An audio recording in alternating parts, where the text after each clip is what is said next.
and gentlemen. Anyhow, everybody, hey, welcome to the first edition of MCO, featuring JP Dansereau and Eli Dansereau. We're here today to talk a little bit about this sport that we love so much. Just in case you don't know, the MCO is matches, championships, and opinions. And we hope to get a lot of those in here, a lot of discussion, a lot of fun stuff, share memories, share history. And I think the biggest thing for me is sharing time with my son, doing something we both love to do. So with that being said, hello, Eli. Hey. So let's get it started. Let's keep it going. I love WWE. Where'd you fall in love with WWE? My story starts a long time ago. When I was a little kid, my father, we'd watch wrestling in the basement on a black and white TV. I would talk to Bruno Sammartino. We go way back. For those of you that are a little older, you'll understand what I'm talking about.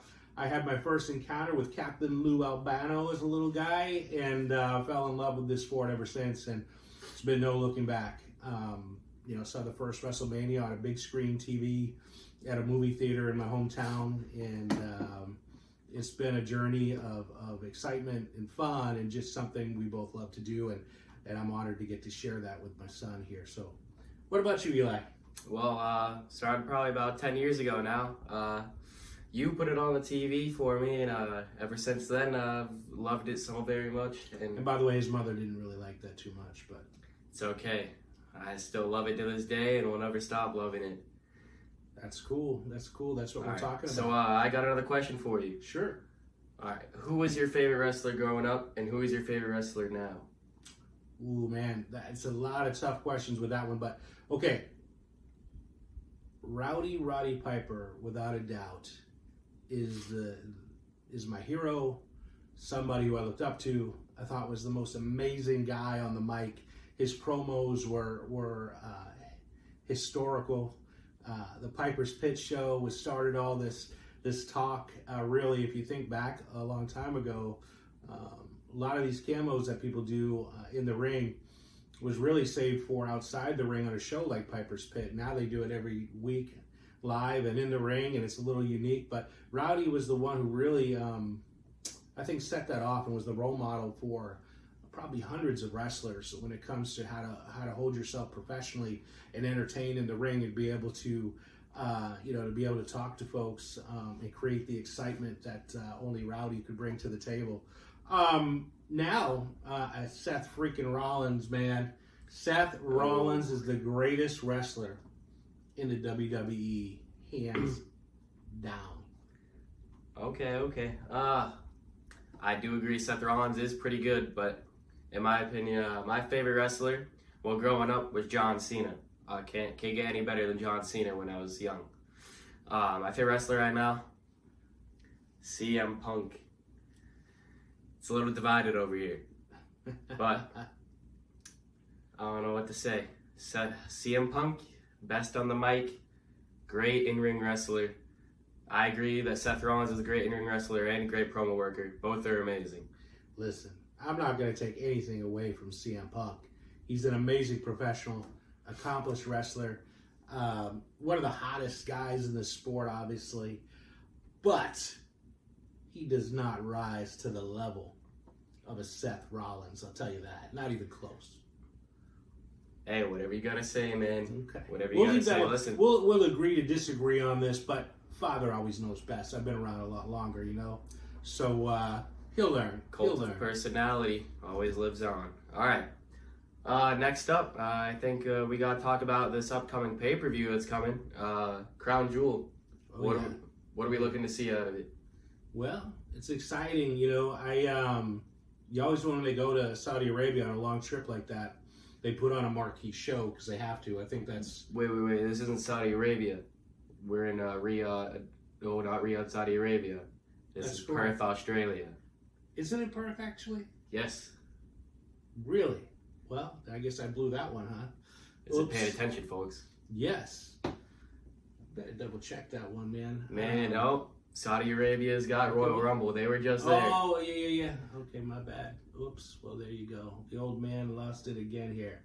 But I'm hoping to see, this match with Seth Rollins and Cody is going to go down, I think, as one of the most epic matches of all time. It's two of the greatest wrestlers to ever enter the sport and do it. And I can't wait to see who comes out as the champion and gets to go home with the ring. And I have a feeling, Cody might be a two-time winner. However, I do think that this one's going to Seth Rollins. All right. Crown Jewel, Australia, Rhea Ripley, Bronson Reed, hometown people there. I'm looking to see them in the ring. I'm hoping to see Bronson Reed get his shot here at Roman Reigns, hopefully later tonight on Raw. We're filming this on Monday, but it's coming out tomorrow. I'm looking to see these Australian superstars rise to the occasion here. I'm hoping to see a good show. Triple H normally puts on a good show most of the time. Unlike John Cena getting absolutely destroyed by Brock Lesnar. Couldn't tell you what that was about. The Beast. Yeah, I'm looking forward to this show very much. The international, contingent, the international wrestlers that are, it's just amazing how this sport has grown and the worldwide appetite for, WWE is really taken off, and it's exciting to see it. I think back to the days when it was really relegated to a region of the country or, maybe a state or two that were really big into wrestling. High schools were doing it in the arena. Now they're selling out mega arenas all over the world, and there's wrestlers coming from every corner of the globe, and it's truly exciting. We think of Asuka and others that are out there that, truly magnificent at what they do, and it's a real amazing time to be a fan of this sport, and I hope you all are enjoying that as well, because I know I love it. I love it too. International fans, they're amazing. International wrestlers, they have maybe more talent than people in here in America, but they're all very good. Crown Jewel, it's got to be a banger like it always is. Perth, Australia, here we go. Yeah, man. Guess you don't have to watch yourself for spiders and sharks and some weird things over there, but I think they'll make it. I think they'll make it too. Ring. Okay, well, let's dive right into this thing. We're going to talk a little bit about the matches that are on the card already and kind of what we hope to see, added or something we can come back next week and talk about. And there is one thing that's really kind of hanging over, and I heard about it today. We've all seen Solo Sikoa teasing about some new guy coming back to join his family here. And it's leading a lot of speculation as to who that may be and how it's going to be introduced. So I don't know if you have any thoughts on that, but yeah, I'm excited to see who's coming. Yeah, I mean, I didn't see that. I'll take a look into it later, but new member of MFT, that family is a bit too big for me right now. I don't know how it can get even bigger. I have a really random outside thought. What? Maybe it's either part of the vision or it's going to be somehow woven into this family. I think Karrion Kross is coming back. I mean, I would love that. I was there. We were there live in Providence when we were getting those "We Want Kross" chants. I think he's coming back. I hope he's coming back. He was a great worker. Triple H, man, listen up, pal. You shouldn't have let him go. It's okay. I fully agree. All right, well, let's get right into the Crown Jewel matches here. All right, let's start off with who do you got? Rhea Ripley and Io Sky versus the Kabuki Warriors, Asuka and Kairi Sane. What do you think about the match, and who do you think's going to come out on top? Well, that was kind of simple for me. I think you've got to go with the hometown, hero, home country hero. Rhea is just a incredible force in the ring, and I think her time has come now to be, another push is coming her way. I think she's done all the right things up to this point, and I see her really dominating this match. In probably a fashion that we haven't seen in the past. I think she's going to come in and really spotlight her talent, and I think it's going to be an easy win, to be honest with you. I think it'll be an entertaining match, no doubt, but I definitely see those two. Think of Io Sky. I mean, how amazing is she? I see a definite win for those guys. I'm gonna have to agree right here. Io Sky, Rhea Ripley, Asuka, and Kairi Sane. Those are four of the most talented women in the whole WWE. The storyline lead up has been quite the most amazing thing I've gotten to watch recently on Raw. It's instead of having the Vision every main event, we got a little refresh with Asuka. I'm looking to see a great match here. I think it's gonna be a blowout with Rhea. I think Rhea and Io are gonna take that anger out here on Asuka and Kairi Sane. I don't see Asuka and Kairi Sane coming out of Perth, Australia, and winning this match. I think from here, if they do win, I'm seeing a push for Io and Rhea to go take those titles off of Charlotte and Alexa. Yeah, I can see that happening, actually. I think it's a formidable duo to go up and challenge those two from an experience and a marquee level. I think they rise to the level to do something special with the ladies' championships, which may have not been done yet at this point. And I think that brings a good blend of power, speed, agility, charisma, all the cool things we look for. Those two have it. I think they bring it to the table, and it'll be an exciting run, and I think they will be a dominating force in the women's division for sure. I agree. It would be a great match. All right, let's move things on. The Never Seen 17 going on one-on-one against AJ Styles, a match that we have been wanting, a match that the fans want, AJ wants, John Cena wants. What are we thinking here? Keep hearing that is it Willy Wonka? No, we don't want none. Yeah. Well, first and foremost, I hope that John Cena gets a chance to redeem himself from the horrific loss to Brock Lesnar. I think that really put a damper on the retirement tour, if you will, and was not expected, and I think really left a lot of people disappointed. But John, by far, I think the match is going to be great because they're both amazing talents, amazing wrestlers. Both probably at the end of their careers, arguably. I think so from that level, I think it's going to be entertaining and stuff to watch these two legends kind of have a chance to go at it one more time. And I even wouldn't be disappointed to see some kind of double count out or some kind of a weird scenario where where nobody wins except for the fans, and maybe put on an incredible match. But I do see John Cena winning this one. I do see him coming out with a W and getting back on a winning track here to finish up his career. You know what this match means? John Cena has won 99 PLE matches in his career.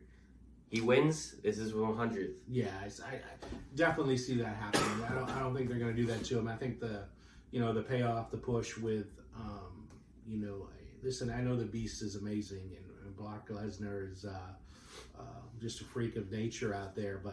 But again, I think John has a shot here to get back on track and to really, close out strong and look for something really big for his last appearance in the ring as we get to see this go down. Yeah, I'm looking forward to it. I'm having to agree. John Cena versus AJ Styles. I'm gonna take John Cena in a great match. Hopefully, we get some fan service here, some crazy moves that John Cena's been pulling out recently. We get to see more of that, especially with AJ Styles. I'm looking forward to this match, and I think the Never Seen 17 is gonna come out on top again and get that 100th PLE win. Great. I hope he does. All right, what are we thinking next? Moving on to the next match here. All right, we got two more to cover, and we're going to go into saying what other matches we think could get added to this Crown Jewel card. So, our next match, we're going to talk about the Women's Crown Jewel Championship. The Women's World Heavyweight Champion, Stephanie Baker, La Primera, and the WWE Women's Champion, Tiffany Stratton. What do we got? That's a great match. I'm not going to lie. The talent in that is unseen. Yes, no, absolutely. I think these are two young and amazing athletes that are going to jump in the ring. Both of them have a unique talent to them. I think they are, certainly at the top of the division. But it's more than that. I think they bring a certain charisma and appeal, and it's going to be extremely exciting. I think you're going to see some moves and things that happen in this match that typically we probably don't expect, and I'm excited. I'm very, very excited. I think at the end of the day, we're going to see, as much as I want Tiffany to win, I don't think she's going to. I think, I think Vaquer is going to, she's just going to be too much. Obviously the international fan base, I think, is going to be in her corner as well. And I think she has a lot to prove, and she's got the drive and the energy right now that, frankly, I just don't see her being beat at the moment. I agree, but I agree that Tiffany Stratton is going to lose to Stephanie Vaquer. But did you know that Tiffany Stratton is still undefeated in the year of 2025? I think this is going to be her downfall of that one match. And who doesn't like cherries? That's what I want to know. I don't know. That ring gear was pretty crazy. Saying, I don't know what's up with that, but I don't know. Well, I'm looking forward to this match. It's going to be very full of talent here, and I feel like Tiffany Stratton, that undefeated record of 2025 is coming to an end, and that ring is coming home with Stephanie Vaquer La Primera. Agreed. All right, let's move on to the next match. The Devil's Kiss there a few times on that. On Tiffany Stratton, I don't know. Let's see it happen, man. All right. Well, our main event, I'm pretty sure, is going to be, we're going to have the WWE Undisputed Champion Cody Rhodes going on against WWE Heavyweight Champion, World Heavyweight Champion, Seth freaking Rollins. Listen, he's a visionary. That's all I need to say. He's a revolutionary? He is a revolutionary. Okay, he's one of a kind, Seth freaking Rollins. The reality with Seth is, this moment has been brewing for him for a long time. I don't know if you remember, but he's 0-3, I believe. Against Cody, yeah. Against Cody. So he's not necessarily had his wins come against Cody. Cody's kind of had his number all these years. And, was the mentor, obviously, Seth was kind of, looked up and learned, and a lot of history there between those two guys. And, Seth, in all fairness, I think did carry the WWE for a long time. When Cody took off. And so I know there's a lot of personal and professional resentment there that I think is going to come out in this match. I think we're going to see a culmination of all the anger and all the hatred and all of the things that have been building up into this point. Clearly Seth is very shaken by all this. He's very distracted by what's coming his way, because I think he realizes that this is probably the biggest match of his career, and he's had some amazing ones, but I think he knows at this point he has to bring it. He has to win this, or otherwise, I think the entire thing falls apart for him. I think he takes a huge step back, and I don't see that happening, and I think Seth has a lot more to prove, and frankly, in my opinion, is a better wrestler. I think he's a better professional. He's a better wrestler, and I think we're going to see that night that Seth doesn't need anybody else but Seth Rollins. Yep. Well, as much as I would love to say that the visionary, the revolutionary loses, I'm going to have to go with Seth here. I don't see a situation where Seth loses this momentum he has with the vision here. I feel like it's one of the best things going in the past couple of years that WWE's put on, like the Bloodline. That was amazing. This is another one of those things that's been put on by Triple H, that's been captured by the fans, and I feel like that this Vision team is one of the sole parts of the whole WWE right now, and I don't think it can fall apart with a loss with Seth Rollins. I just don't see it happening. As much as, Cody has all the success in the world. He's won WrestleMania, main event WrestleMania 40 against Roman Reigns, who he finished his story, but I think his story is going to be ended right here, and he's not going to be the #1 champion anymore. I think it's going to be Seth Rollins. Yeah, that's true. I see it going down that way. It's almost a shame we couldn't unify the titles like they used to back in the day. But I still feel there's an opportunity here. Something's brewing, a storyline, a pitch. Something's happening that we don't know about. There's always some kind of shock factor. And I just keep going back to, where do I see Karrion Kross fitting into all this? I just can't get that. Member? I don't know why I can't get that out of my brain, but I just feel I've seen some things. And, there's also another, we looked at some of the other teasing factors, whether it's Tama Tonga or, we had oh my gosh, name's escaping me now. But yeah, there's a few out there that they're just waiting to bring back into the fold here. Shinsuke Nakamura has been making a few weird appearances in the backstage. Yeah. So I don't know. There's a few storylines I think that are brewing out there that we're just not aware of that we're going to get to see, and I think that's going to come out here at Crown Jewel. We're going to see some sort of something's going to hit, and maybe Brock Lesnar's going to make another appearance here. It ruined it'll be another one. Boy. Be the show stealing, show stopping. You know, remember when you heard that music hit? And, man, I was at SummerSlam. I heard that music hit. You know, if I hear Brock Lesnar's music hit in Perth, Australia, I don't know what I'm gonna do, man. I don't know. I don't think it needs to happen, man. Yeah, I hear you. Well, listen, it's gonna be exciting no matter how you cut it. It's gonna be across the globe, obviously, but it's exciting. You know, we'll be tuning in as well as millions of others, and you know, at some point, as this show continues to grow, we'd love to get your comments, your thoughts. You can put them in the comment section. You'll be able to email us. We're hoping to have a little more interaction going on eventually once we get into this a little bit, maybe a little debate with folks. You know, and again, you know, our goal is to keep it simple, keep it cool, like we're in the basement and enjoying ourselves here with just family and friends talking about the sport we love, and you know, no animosity, no hatred. It's all something that we're talking about. It's love for what we do, this sport, and just a chance to be a part of it is exciting. So I agree. Well, I mean, we're getting close to the end here of our first podcast, but so one other quick thing. So we are going to tease a segment, Back When is going to be called, and I was lucky enough to collect magazines as a young guy, and I have magazines going back to 1958, 1960, and so we hope to introduce a couple of those kind of stories and pictures as part of our discussion. So I think that'll be a lot of fun. I like that. But the conversation's still not over with Crown Jewel. There's only 4 matches we talked about that are confirmed. Now, let's talk about 2 matches to predict that we think could be added to this card. Because WWE recently has been known for having about like 5 matches per PLE here, but I think this is one of the bigger events here in Australia. So I think we can get around 2-3 more matches in here. Yeah. I'm gonna start off the predictions.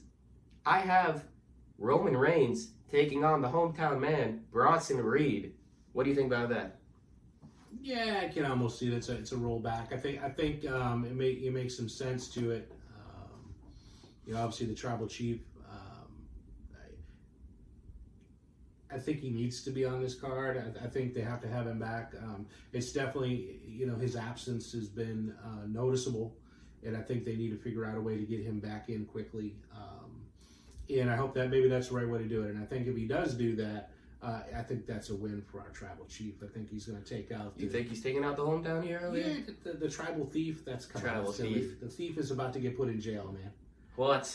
I don't know, man. Yeah, absolutely. No, I don't know. Is he stealing more shoes or is he not? I think that's over. I mean, I like the idea here, but let's see what Triple H cooks tonight on Raw.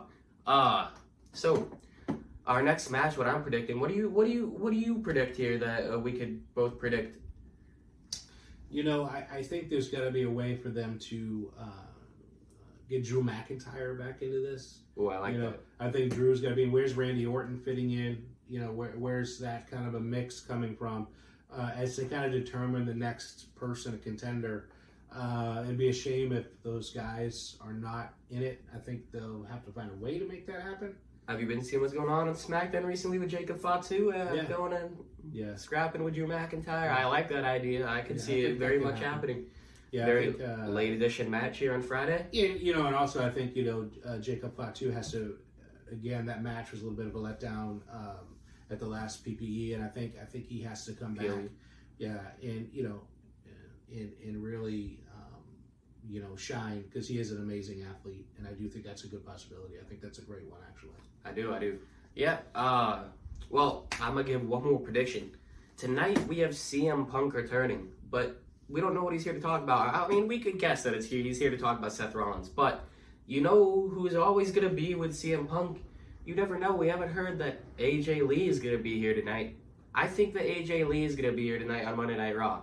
And, I mean, I might be wrong, but I could see Big Time Bex going up against and throwing down her title against AJ Lee here. Yeah, you know, I'd rather see AJ Lee than CM Punk. However, I don't know if that's going to happen. I think it's still too early in the story yet for that title to change, and I think AJ's still building up her own story and her own timeline. I think she's not quite there yet to, I think, hold the title, in my opinion. But I could definitely see some interference as this story continues to unfold. And there definitely, will be a way where CM Punk will have some part of this show. Don't maybe know what it is yet, but he will certainly have a big part of the show, and maybe Brock Lesnar will come out and take care of CM Punk. What do you think? I mean, I think Brock Lesnar is a SmackDown man, but I hope he doesn't touch my boy CM Punk. CM Punk's that future. Like to see it. CM Punk's that future World Heavyweight Champion. He's taking down Seth. Let me tell you. Yeah, well, we're gonna find out. I think maybe Obafemi will make an appearance. Obafemi, I would love to see that. That would be huge. He is the man. I can't wait to see him come up to the main roster here. Well, I'm thinking that was a good, successful talk about Crown Jewel here. I think it's going to be an amazing show. Triple H is going to put on a show like he always does here in Australia. And I believe that, this is going to be something great. As always, everybody, for those of you that tuned in. We appreciate it. And we look forward to building this program and having a lot more conversations with everyone and opinions and matches and really keep this thing rolling. So, from JP and Eli, don't miss Crown Jewel, and Godspeed to everybody, and we'll see you next time on MCO. Yep, we'll see you next time.